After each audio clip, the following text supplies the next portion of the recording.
E mahi ngā tahi ana te Kōhao Health me te Selwyn Foundation ki te whakarite i tētahi whare e manaaki i te hunga kua pā i te mate Wareware. E tino whakahirihiri tēnei mo te whānau o te Kōhao Health, mo te Selwyn Foundation hoki. E tino pai tēnei hononga, ko te huri one mo te whare hau, ki te manaaki ngā tangata e pāngia ana ki te mate Wareware. Hei tātū reia Moxon o te Kōhao Health, he kaupapa whakahirahira tēnei, mā tēnei whare e whakawātea i ngā kai āwhina ki te whakatā. Ke te whakahau mātou i tēnei whare, mo te hōtaka rā mō o tātou whānau, e patuana i tēnei mō mate. E tino pai tēnā hononga ki Selwyn Foundation.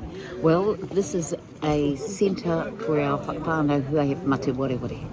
And the beauty about this is that it will be a Māori environment. It is a place where they feel familiar and that they feel comfortable and they feel safe. Tai atu ai a Lady Tūreiti Moxon o te Kōhao Health ki te kaupapa huringa one. Hei tāna ko te whainga mo te whare nei kia hānea te noho o te hunga kua pā i te mate Wareware. This is a partnership between us, to Kōhao Health, and the Selwyn Foundation, which has been great because that relationship is supporting Māori and supporting iwi to put these centres up all over the country and supporting us financially to do that.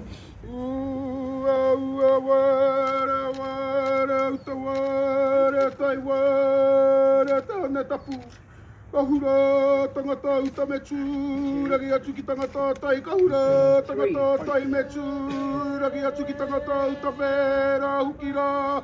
Kua huri te one, he tohu mo te tīmatanga o ngā mahi hei whakahou i te whare nei. We're coming here to do the turning of the site, but also to bless the whare, ready for renovations, so we can open the centre later in the year.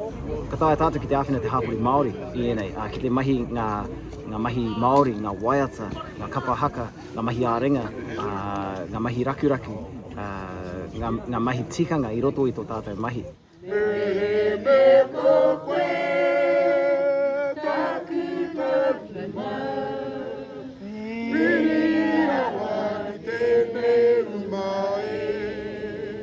Ka mutu mā tēnei whare e tiaki i te hunga kua pāngia i te mate Wareware, hei te wā ka tūwhera te whare nei, e tūwhera ana ngā kuaha ki te katoa.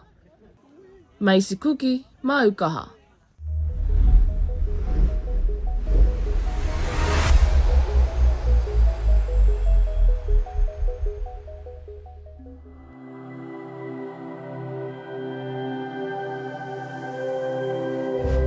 Ko te reo, te take.